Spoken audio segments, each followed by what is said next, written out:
دايما بنقول احنا بين يدي الله في كل شيء، من اصغر شيء لاكبر شيء. في حاجه اساتذتنا علموها، لما تحس بنفسك وانت واقف على ترابيزه العمليات ان انت، فتلاقي ربنا بيديك رساله انه الحاجه البسيطه مش ماشيه، علشان تعرف ان الكبير مشي بستر ربنا سبحانه وتعالى. ستر ربنا سبحانه وتعالى مغطينا في كل شيء، في بيوتنا، في طريقنا، في شغلنا.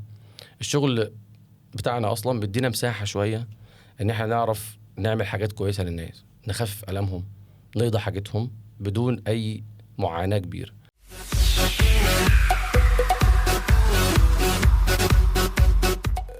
دكتور عمرو، اهلا بيك معانا في بودكاست في العياده. اهلا بحضرتك. الحلقه دي انا هحبها وغالبا الناس كتير الله. هتحبها. ان شاء الله. اتمنى كده ان شاء الله. دكتور عمرو، انا عارف ان انت خبرتك واسعه في الجراحه، بس احنا عايزين نتعرف بحضرتك بشكل يعني مكثف شويه. انا دكتور عمرو عبد المتعال وهب، المعروف بين الناس بالدكتور عمرو وهب، اخصائي الجراحه العامه وجراحه تجميل الحروق. بدات كخريج 2010 طب المنوفيه. بفضل الله اول تخصصي جراحه تجميل في مستشفى التعليمي في شبين الكوم، من سنه 2014 لسنه 2019، 5 سنين تقريبا. وحاليا انا دلوقتي في دراسه الزماله المصريه لجراحه تجميل الحروق في مستشفى النوبريه في محافظه البحيره. دكتور عمرو، 37 سنة صغير على عدد العمليات الجراحية اللي انت بتعرفها. ويعني انا عايز اعرف انت بدأت في الجراحة ازاي وتعلمت على ايد مين عشان نبقى 37 سنة وما شاء الله علينا شطار يعني. ربنا يحفظك. احنا البداية معانا كانت من سنة 2012. اول ما قررت خلصت التكليف وفترة الجيش، واول ما فكرت ان انا ابقى جراح اصلا. في الاول اصلا ما كنتش ناوي تقريبا ابقى جراح. في اول لحظات حياتي في التخصص كنت ناوي ابقى دكتور اطفال. بعيدة خالص، بعيدة خالص عن مجال الجراحة. لكن كنت شغال في المواساة في الطوارئ من سنة 2011. جات لي حالات طوارئ كتيرة جدا جراحة. لقيت في مهارة معينة موجودة في ايديا، فقلت طب نجرب، طب نشوف، طب نتفرج.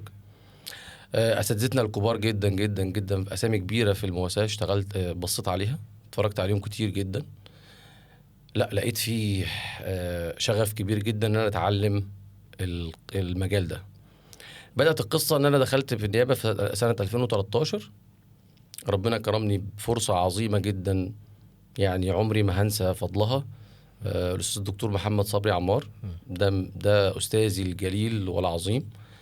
ده اكبر معلم ليا، عمري ما هنساه طول عمري. بدأنا القصة في 2013 والحمد لله مستمر حتى الآن. علمني زي ما بيقولوا من الإبرة للصاروخ، كل الجراحات، كل حاجة. علمني تقريبا أمسك المقص إزاي من الأول خالص. هو تقريبا استلمني بفتة بيضة، وبعدين بعدها بقيت بفضل الله جراح. أنا كل ما أكلمه بقول له كل حاجة أنا اتعلمتها بفضل الله سبحانه وتعالى ثم فضلك. من القصة بقى دي هو ده الخبرة الكبيرة، انك تتعلم مع أستاذ كبير بقيمة الأستاذ الدكتور محمد. أثقلت الموهبة جدا، التعلم، كمان الثقة في النفس. انت بقيت تقف قدام حالات كبيرة مش خايف، عشان متعلم كويس ومتأسس كويس. فالفترة دي فرقت جدا جدا جدا جدا جدا معايا بفضل الله سبحانه وتعالى. طبعا قضيت فترة كبيرة برضو في التدريب في المستشفى التعليمي في القصر، اساتذه كبار جدا اتعلمت منهم سواء الجراحة العامة او جراحة تجميل الحروق. فرقت معايا جدا برضو في حالات طوارئ كتيرة وحالات الليست، وفرقت معايا جدا جدا في ان انا بفضل الله اوصل اللي انا وصلت له بفضل الله وستره يعني. الحمد لله. دي تفسير صغير بس فضل كبير قوي للي انا فيه.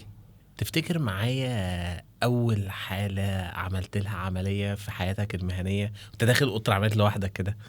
انا قعدت فترة كبيرة جدا طبعا اشتغل مع اساتذتي الكبار. وفي 2018 بدأت بقى انا عيادتي وحالاتي. اول حالة في حياتي هي اصعب حالة في حياتي فعليا، ولو هشتغلها النهاردة برضه هتبقى صعبة. كانت حالة مرارة جراحة، مع ان دي بقى خلاص بقى بيس اوف كيك دلوقتي. لا جراحة. كانت اصعب حالة شفتها في حياتي. مش عايز اقول لك ان انا قعدت 10 ايام احلم بالحالة. قعدنا فيها ساعتين او اكتر بس عشان نشوف المرارة. من كتر الالتهابات والالتصاقات دي فيها. اول حاله. اول حاله ده حظك في رجليك. وشغالها تقريبا 10 بالليل بعد شغل كتير جدا، فكانت صعبه جدا. عايز اقول لك 10 ايام بحلم بيها. الحلم الطريف جدا اللي كان بيراودني طول الوقت ان انا بشتغلها وانا في الشارع والشرطه بتجري ورايا. من كتر ده القلق. كابوس. كابوس. 10 ايام كابوس لغايه ما الحلقه عدت على خير فعليا، لغايه ما خدت نفسي وانا بفك الغرز للحاله. طب خليني اسالك الحمد دلوقتي، لله. الجراحات اللي احنا بنشتغلها دلوقتي زي ايه؟ يعني بنعمل على جراحات فضل الله تخصص الجراحه العامه معظم الحالات الحمد لله بفضل الله بشتغلها، وجراحه التجميل. الجراحه العامه الاصلاح الفتق الاربي والفتق السري، استئصال المراره بالمنظار، زايده بالمنظار، الاكياس الدهنيه، الغده الدرقيه، الغده اللعابيه تحت الفك. كل ده ممكن نعمله كل ده بالمنظار ممكن دلوقتي؟ نعمله. كل الحاجات البطن طبعا بنعملها بالمنظار. الحاجات الجراحيه التانية بنعملها بتقنيات حديثه يعني متطوره بفضل الله. كل حاجات الجراحه العامه بنشتغلها، من اصغر حاجه الطهاره والاكياس الدهنيه لاكبر حاجه بفضل الغدد والاورام واورام الثدي والحاجات دي كلها الحمد لله بفضل الله بنشتغلها. الحمد لله. انا بحب الناس اللي بتحب تشتغل على نفسها. يعني واحنا قاعدين بنتكلم دردش مع بعض، وقلت لي لسه مخلص كورس مناظير شهاده، يعني حاجه لطيفه. يعني هو كورس كان ايه اصلا؟ مركز رائع الحقيقه. بحب اشكرهم جدا جدا كمان من هنا على الجهد اللي هم عملوه معانا السنه اللي فاتت. هو مركز أليكسيا في اسكندريه. طبعا كل الجراحين لما اقول الاسم ده هيبقوا عارفينه تماما. يعني اكبر مركز بيدي كورسات مناظير في مصر. اساتذه كبيره جدا جدا في جامعه اسكندريه. قعدنا معاهم 3 ايام او 4 من افضل الايام بفضل الله. اكتست الكورس تماما وعلمونا يعني ايه مناظير، وكانه انا اشتغلت قبلها. لكن طبعا البيز والحاجات اللي هم علموها لنا فرق كبيره جدا جدا جدا في شغلي بعد كده، في الغرز، في تقنيه اليد، في السهوله. بفضل الله اكتست الكورس واستفدت منه جدا جدا دلوقتي. الحاجه الشهاده اللي برضو اعتمدتها الفتره اللي فاتت هي الجراحات الميكروسكوبيه الدقيقه. دي خاصه شويه بجراحه التجميل، تفرق معانا جدا في جراحات اليد، في الجراحات العيوب الخلقيه للاطفال الصغيرين زي اصلاح مجرى البول، والجراحات الدقيقه في الكليفت ليب اللي هو الشفه الارنبيه والحاجات دي كلها. تفرق معانا جدا جدا ان احنا بنشتغل تحت تكبير معين، فبتفيدنا جدا جدا جدا في اجراء الجراحه يعني. الحمد لله بفضل الله. السؤال بقى المعتاد اللي احنا بنساله ان هو ايه اصعب جراحه عدت عليك او كده، بس انا عايز اسال سؤال تاني. ايه افشل جراحه عدت عليك وازاي اتعاملت معاها؟ مفيش حد ما بيغلطش. مش لازم نسميها افشل، بس يعني ايه من الحاجات اللي كنت مش مبسوط بعد ما خلصتها. يعني احنا متعودين كل الجراحين او هيبقوا عارفين كلامي ده ان احنا بنشتغل زايده لو فيها مشكله، لو عامله خراج كبير، لو عامله ماس، مش بنعرف نشيل الزايد. بفضل الله كل الحالات اللي احنا اشتغلتها بفضل الله في الاخر عرفنا نشيلها. لكن من الحاجات اللي انا ما كنتش مبسوط فيها في حاله ان احنا اشتغلنا نظفنا البطن وعملنا بس ما عرفناش نشيلها، شلناها بعد 3 شهور. بس ما كنتش مبسوط قوي ان انا طالع. بيبقى الامبريشن في مش حلو، بس طب مع انها مكتوبه في الكتب ان احنا ممكن ما نعرفش نشيلها، لكن هو دي الحاجه اللي ممكن اكون عملتها وكنتش مبسوط بعدها. بس يعني الحمد لله. وتعاملنا مع الحاله بعدها كويس جدا، وجات لي تاني في المتابعه وعملناها بعد 3 شهور زي ما الكتب بتقول. الحمد لله بفضل الله عدت تماما. ربنا بيسترها معاك في العمليات يا كتير الحمد لله. احنا برضو التخصص بتاعنا دايما بنقول احنا بين يدي الله في كل شيء، من اصغر شيء لاكبر شيء. في حاجه اساتذتنا علموها لنا، لما تحس بنفسك وانت واقف على ترابيزه العمليات ان انت فتلاقي ربنا بيديك رساله انه الحاجه البسيطه مش ماشيه، علشان تعرف ان الكبير مشي بستر ربنا سبحانه وتعالى. ستر ربنا سبحانه وتعالى مغطينا في كل شيء، في بيوتنا، في طريقنا، في شغلنا. الشغل بتاعنا اصلا بيدينا مساحه شويه ان احنا نعرف نعمل حاجات كويسه للناس، نخفف الامهم، نقضي حاجتهم بدون اي معاناه كبيره. النبي صلى الله عليه وسلم بيقول لئن امشي في حاجه لاخي خير لي من ان اعتكف في مسجدي هذا شهرا. فربنا انعم علينا شويه ان احنا بنعمل ده. لما بتلاقي الخير ده اللي هي صنائع المعروف تقي مصارع السوء، لما بتلاقي الخير ده بتعمله فعلا بتحس حد في التليفون بيكلمك، الحاله الفلانيه اللي انت عملتها فيها مشكله، فيها مضاعفه طبيعيه. المريض ممكن ما يبقاش فاهم قوي ان هي طبيعيه، بس بتبقى شايل هم وتقول يا رب هتعدي هتعدي هتعدي بفضل الله وستره كتير. وكل الحالات بفضل الله بالستر وبتعدي الحمد لله رب العالمين. فربنا طبعا بيسترها معانا كتير جدا الحمد لله ما شاء الله. الحمد لله. إيه من الحاجات اللي الناس ما تعرفهاش ان دكتور عمرو بيعمل عمليات تجميل. طبعا ودي انا محتاج اسالك عليها بشكل مباشر لان انت طبعا. راجل مشهور بالجراحه العامه طبعا. بس في حالات تجميل كتير معاك انا شفتها طبعا. ان هي ناجحه. احنا بنعمل عمليات تجميل زي ايه؟ مبدئيا بس الجراحه العامه دي الجراحات. اه اي حد بيعدي على الجراحه لازم يتعلم جراحه عامه، يتعلم الاساسيات بتاعه الجراحه. لكن التخصص الدقيق بتاعي انا طبعا جراحه تجميل وحروق، حالات شفط الدهون، شد البطن، الاذن الخفاشيه، الاصلاح مجرى البول للاطفال الصغيرين، التثدي عند الرجال اصلاحه بشفط الدهون، تكبير وتصغير حجم الثدي للنساء. كل الحالات الخاصه بتنسيق القوام والحاجات التجميليه بتاعه الجسم بفضل الله بنعملها عندنا في العياده، بنستقبلها وبنعملها في مستشفيات شبين ومستشفيات محترمه بيطلع منها نتائج كويسه جدا. بالمناسبه بقى عايز اخد رايك في عمليات شفط وحقن الدهون ومدى فعاليتها. انت رايك فيها ايه طبيا؟ تمام. عايزين نقول بس معلومه صغيره عن عمليات شفط الدهون. اعتقاد بعض الناس بس ان هي من ضمن عمليات انقاص الوزن، لكن لا، دي معلومه مش دقيقه قوي. عمليات شفط الدهون هي عمليه تنسيق قوام، يعني المريضه او المريض او يعني الحاله مش كل واحد عايز يخس يجي يروح يعمل العمليه دي. بالظبط. هو الاصل ان انا بقول له خس وتعالى لي يعني، او لو في وزن زياده قوي اعمل عمليه انقاص وزن زي التكميم او تحويل مسار. احنا من عندك ان شاء الله بنعلن كمان ان احنا الفتره الجايه هنشتغل عمليات الفضل الله التكميم وانقاص الوزن وما يتبعها من عمليات تجميل وتنسيق القوام باذن الله. فالفكره ان هي عمليات تنسيق قوام، يعني جزء مضايق الحاله او مضايقها في اللبس او مضايقها في من فوق شيب معين هي عايزاه ومن تحت مش مظبوط قوي، فاحنا بنعمل الشفط ده علشان نظبط القوام، ننسقه علشان تعرف تعيش حياتها بلايف ستايل محترم. لان في ناس بتبقى عندها المعاناه النفسيه من فكره ان هي مش عارفه تلبس المقاس بتاعها في بعض الاماكن من جسمها، بتبقى مؤرقه جدا نفسيا. فاحنا بفضل الله بنعمل باحدث التقنيات دلوقتي الفيزر، وبنستخدم بعض الحاجات الدهون دي للمريض كمان. بنحقنها فين؟ بنحقنها في الثدي عشان لو في مشكله في الثدي، ترهلات بعد الرضاعه او صغر حجمه، فبنعمل تكبير طبيعي جدا بنسمي عندنا الدهون هو مخزن او الذهب الاصفر فعليا.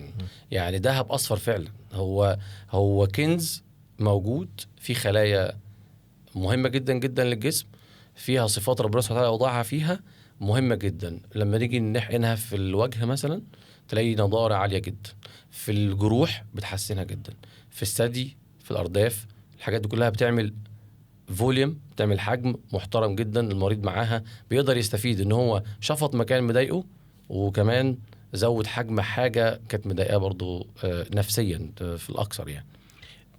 عايز اسالك سؤال عن التسدي عند الرجال. هل التسدي له علاج كلينيكال؟ ولو ملوش علاج كلينيكال او هنحتاج نعمل له عمليه، العمليه دي بتبقى معقده او صعبه؟ هو للاسف بعض الشباب بيعاني من ده، واكترهم اللي بيجونا بيبقوا جايين من الجيم. يعني هو فيت جدا، يعني المسلز بتاعته كويسه جدا، عضلاته كويسه جدا، بس مشكلته كلها في الثدي. للاسف ما عندناش حلول كتيره قوي كلينيكال او دواء يعني، فبنلجأ للعمليات، وهي عمليه بسيطه جدا جدا، عمليه شفط الدهون. بتبقى من فتحه صغيره جدا اقل من نص سنتي، وكمان برضو نقدر نعملها بالفيزر عشان الترهلات اللي بعد العمليه. بنشيل جزء بسيط جدا من الغده اللبنيه اللي تحت الحلقه بتاعه الثدي، وبعدها المريض بيقدر يعني تقريبا ممكن يمارس حياته بعدها ب3 ايام. بينزل لابس بس فيست على الصدر كده، وممكن يتعامل طبيعي جدا وينزل شغله ويعمل كل حاجه بعد 3 ايام. عمليه بسيطه جدا، ده احنا ممكن نعملها بنج موضعي كمان من بساطتها يعني. طب يعني احنا قلت في وسط كلامك الترهلات وده ياخدنا لعمليات شد البطن. تمام. هي عمليات شد البطن برضه من الحاجات اللي هي ممكن تكون جراحات معقده ولا هي جراحات كبيره شويه؟ بس هو انت لما تسال جراح تجميل مش هيقول لك ان هي كبيره، لكن هو على الحالات تبقى كبيره طبعا. وبس يعني اللي عمل شد بطن او اللي عمل شد بطن هيقول لك حياتي اختلفت قبل وبعد، علشان هو كان بيبص لنفسه في المرايه او بيلبس الهدوم في جلد كتير جدا، في حجم هو مش عايزه ومش عارف يعمل فيه ايه، مهما يخس مهما يعمل دايت الترهل موجود. فنعمل بندخله العمليات برضو، بس بياخد فتره شويه اكتر في الاستشفاء، حوالي اسبوع 10 ايام اسبوعين اقصى حاجه، تبقى بيرجع انسان مختلف. انا جات لي اخر حاله او من الحالات اللطيفه اللي انا عملتها، جات لي في الزياره بتاعتي في العياده في اخر متابعه لابسه لبس اختها الصغيره. قالت لي انا جايه بالطقم بتاع اختي اللي انا عمري ما عرفت البسه. فهو بفضل الله فرق معاها خلال اسبوعين، كانت عامله شفط دهون وشد بطن، فرقت تماما النتيجه معاها. طبعا شخصيه تانية، قبل ما نعمل حزن تعب نفسي، بعد ما عملنا انطلاق وفرحه كبيره جدا للنتيجه بفضل الله. الناس بتشكر فيك وبتقول ان انت بترد على التليفون، بتعملها ازاي دي؟ دي من الحاجات الكتير جدا من الحالات بتشكرني عليها بعد اجراء الجراحه. يعني هي بتيجي في اخر زياره تقول لي شكرا يا دكتور عمرو. قال لهم على ايه؟ قالوا لي انك بترد علينا. اليوم طويل وشاق جدا ومليان بالمواعيد، بس فكره انك تبقى مهتم انك ترد على كل مريض دي فكره لوحدها انا بعتبرها حاجه مهمه جدا. رساله طمأنه للمريض انه يعرف يوصل لك، كتير. انه عارف يوصل، مش هيتعب علشان يوصل لك، بعد خاصة بعد اللي عمله جراحة بقى مسؤوليتك.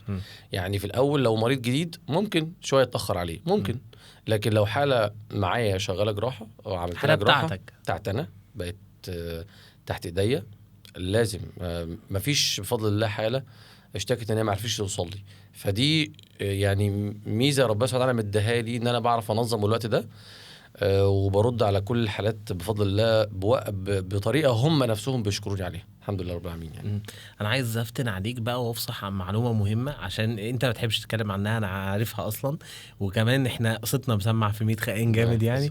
بس الراجل ده بيرجع ثمن كشف الناس وبيعمل عمليات ببلاش وتعاقد مع جمعيات خيريه كتير. الحمد لله. تمام.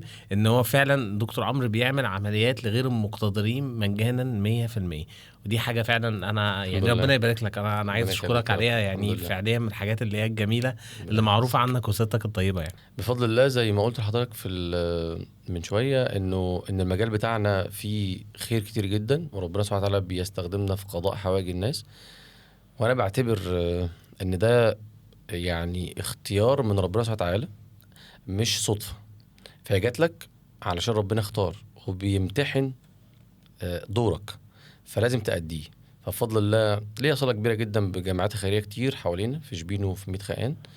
بفضل الله نقدر بنعمله في العلن أو في السر. نقدر نعمله عشان العلن طبعا مهم شوية عشان كمان الناس تتشجع، وفي السر بفضل الله ربنا يتقبل يعني. فهو دي بعتبرها دايما هدية يعني للمريض اللي جاي ومش هيقدر. في أستاذنا كبير في الجراحة كان له فيديو مشهور قوي، كان بيقول المريض اللي بيدفع من جيبه انت خدت اجره خلاص، لكن المريض اللي ما دفعش ده بتاع ربنا. فده اهم حاجه. بس ما شاء الله. احنا والله يعني ربنا يكتر من عيانينك ويكتر من عملياتك. ربنا يبارك فيك. احنا كنا سعداء جدا بالوقت اللي احنا قضيناه معاك والمعلومات اللي احنا استفدنا بيها من حضرتك يعني. ربنا يخليك. نورتني يا دكتور. شكرا يا محمد. شكرا. كنا معاكم في حلقه جديده من بودكاست في العياده. استنونا في الحلقات اللي جايه، هيكون عندنا مواضيع اكتر ودكاتره في تخصصات مختلفه. سلام.